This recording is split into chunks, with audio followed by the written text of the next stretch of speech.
특히 우리 한국 사람들 같은 경우에는 조금 극단적으로 토론 자체가 힘들고 어려운 그런 문화에, 그런데 제가 쭉 봤더니 중국 사람들이 이 능력이 굉장히 뛰어나요. 제가 말씀드리는 게 절대 어디가 더 좋다 나쁘다 이거를 말씀드리는 게 아니에요.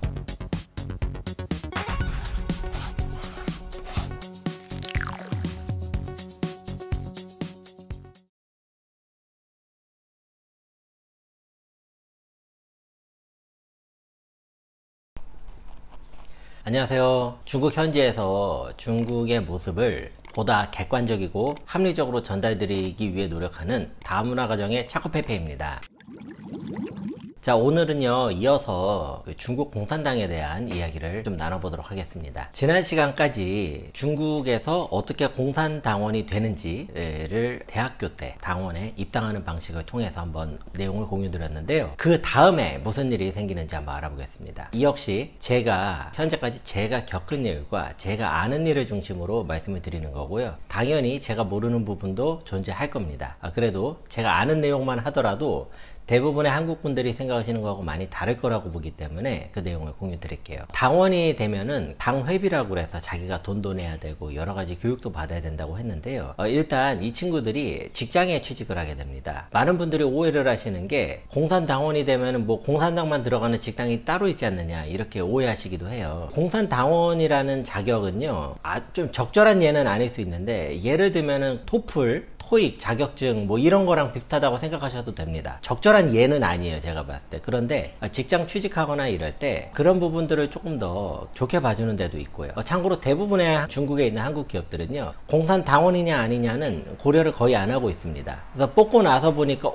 공산당원이었어 뭐 이런 경우들도 많습니다. 제가 예전에 그 중국에서 굉장히 유명한 전국적인 규모의 국영기업과 비즈니스적으로 교류를 했던 적이 있는데요. 그 회사의 CEO라고 해볼게요. 그 CEO까지 올라가면은요, 이 사람이 만약에 공산당원이고 근데 어떤 국영기업의 CEO까지 갔다 그러면 그 업체가 소지하고 있는 해당 시에 시장 혹은 부시장급의 의결권을 가져갑니다. 자, 이 부분이 조금 그 한국 분들이 이해가 안 가실 수가 있어요. 그런데 중국은 굉장히 중요한 의사결정 사항이 있으면요, 공산당의 그 당정 간부들이 모여가지고 토론을 통해가지고 어떻게 할지를 결정을 합니다. 자, 이게 이제 일단 여러 가지로 설명할 부분이 많아요. 이게 이제 한국 분들 아시는 거하고 많이 다른데, 일단 굉장히 오해를 하시는 게 일당 독재 국가이기 때문에 위에서 명령이 내려오면 상명하달식으로 밑에서 군대식으로 이렇게 수행을 할 것이다, 이렇게 이해를 하시는 부분들이 계시거든요. 전혀 아닙니다. 전혀 아닙니다. 굉장히 토론식이고요, 협의를 거쳐가지고 진행이 됩니다. 이거는 조금 제가 봤을 때는 문화적인 요인도 있는 것 같아요. 뭐냐면, 제가 만약에 중국 사람들, 중화민족이라고 할 수도 있고요, 이 사람들하고 우리 한민족, 한국 사람들, 이 한민족 큰 차이가 뭘까, 문화적인 차이가 뭘까를 쭉 봤는데요. 몇 가지 차이가 있는데 그 중에 제가 이거는 중국 사람들이 진짜 대단하다, 혹은 이거는 중국 사람들이 뭐 세계 탑이다 라고 인정을 할 수밖에 없는 문화가 하나가 있습니다. 뭐냐면요, 토론과 협의를 통해서 모두가 최대한 만족하는 방안을 찾아내는 능력이 압도적으로 탁월합니다. 이거는요, 우리나라 사람들한테 없는 능력입니다. 무슨 말이냐면요, 어떤 사람들이 뭐 똑같이 100명이 있다 1000명이 있다 그러면 그 안에서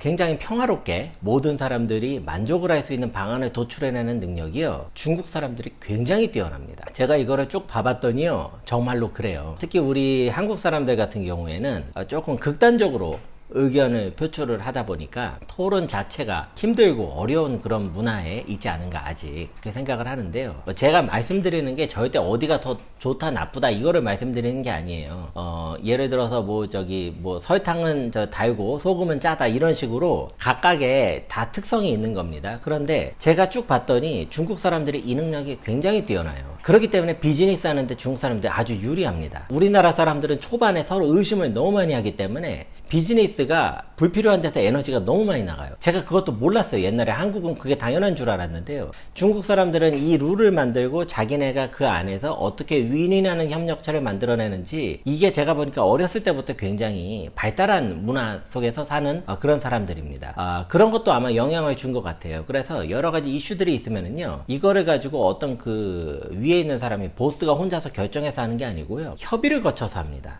근데 이것을 공산당의 당원들 혹은 당정 당정 간부들이 협의를 할 때는요, 밖에 절대로 공개를 하지 않고 내부적으로 협의를 하는데, 이 과정에서 굉장히 소신 있는 발언들을 많이 하는 문화예요. 그때는 진짜 앞뒤 안 가리고 굉장히 살벌하게 토론을 합니다. 그래서 거기서 나온 결과에 대해서는요, 또 무조건 100% 따릅니다. 왜냐면은 함께 토론을 해가지고 나온 결과이기 때문에요. 자, 아무튼 그 기업체에서 CEO까지 가면은요, 이러한 다양한 의사결정 과정에 참여를 할 수 있습니다. 근데 제가 드리고 싶은 말씀은요, 그 대기업의, 국영기업의 CEO까지 가면, 시장급, 부시장급 대단하다, 이 말씀을 드리는 게 아니고요, 거의 그게 한계입니다. 거기서 이제 더 높은 단계로 올라가려면은요, 조금 다른 그 백그라운드라든지 어떤 그 라인이 필요한데요. 아주 쉽게 이렇게 말씀을 드려볼게요. 처음에 기업체로 입사를 한 공산당원이 있을 수 있고요. 처음부터 아예 공무원으로 입사를 한 공산당원이 있을 수 있습니다. 그러면 이 사람들이 위로 올라갈 때가 이제 차이가 많이 나더라고요. 예를 들어서 무슨 뭐 교통국에 입사를 한 사람이 있다고 할게요. 이 사람은 대도시에서 태어나가지고 대도시에서 교육을 다 받고 대학도 나오고 결혼도 해가지고 막 바쁘게 막 지하철 타고 출퇴근하고 뭐 이러다가 거기서 이제 10년, 15년 이렇게 일을 했다고 하겠습니다. 제가 조금 연배가 있으신 중국 공산당원 분하고 얘기를 하다 보니까요, 이런 재밌는 이야기를 들었어요. 공무원 출신이신데요, 그분이 이제 자기 회사에, 공무원 기관에 신입사원이 들어오잖아요. 그러면 1년 정도만 지나면 이 친구가 어디까지 진급을 할 수 있겠다, 이게 눈에 보인답니다. 오래 하신 분들은. 자, 그러다 보면 해당 공무원들도요, 어떤 한 사람이 높이 올라가는 게 자기한테 유리하거든요. 그러다 보니까 특정 한 명한테 이제 몰아주는 거예요. 얘가 조금 승산이 있다 그러면 이제 그 친구한테 좀 몰아주는 전략을 쓰는데, 그 과정에서 굉장히 이제 우수한 사람으로 이제 점 찍은 사람이 있다고 칠게요. 근데 이 사람은 모릅니다. 자기가 그런 존재인지. 대략 내가 일처리가 좀 괜찮구나 이런 생각은 할 수 있어요. 그러다 30대 후반에서 40대 초반 중반 정도가 되면요, 갑자기 이 사람이 일하고 있는데 뭐 이를테면 국장님이 부릅니다. 무슨 일이지? 가보면 자네 이때까지 수고했어. 다음 주부터 혹은 다음 달부터는 여기 가서 일해. 그러고서 뭐가 내려와요. 그거 보면은 갑자기 이 사람은 대도시 한복판에서 일을 하고 있는데, 갑자기 이 사람은 완전 깡 시골, 완전히 막 그 시골 중에 생 시골, 이런 시골에 기관장으로 보내는 겁니다. 자, 이게 뭘 의미하냐면요, 이때부터 이 사람은요, 무한 경쟁 레이스에 들어가는 거예요. 뭐냐, 이런 의미입니다. 네가 어려서부터 대도시에서 받은 모든 교육과 어떤 노하우, 경험, 인맥관계를 총동원해서 네가 저 시골에 가가지고 그 시골 경제를 살려라. 그래서 그 시골 사람들이 행복하고 물질적으로 풍요롭고 그 다음에 많은 그 문화적인 혜택을 누릴 수 있게 해라, 이런 의미입니다. 자, 그러면요, 이 사람처럼 시골로 파견된 다른 그 기관장들도 있을 거 아니에요. 이 사람들이 하나의 경쟁 상대가 되는 거고요. 그거를 가지고 계속 평가를 합니다. 그래서 그 시골 해가지고 평가하는데 가장 큰 비중을 차지하는 게 쉽게 얘기하면 GDP 같은 거예요. 그래서 그 해당 시골이 예를 들어서 작은 농촌 마을인데 경제적으로 성장을 했다. 그 얘기는 그 농촌에 있는 그 농민들이 소득이 올라간다는 얘기입니다. 자, 그러면 그게 올라가면은 그 사람이 진급을 해요. 그래서 향에서 진으로 가고 뭐 진에서 뭐 또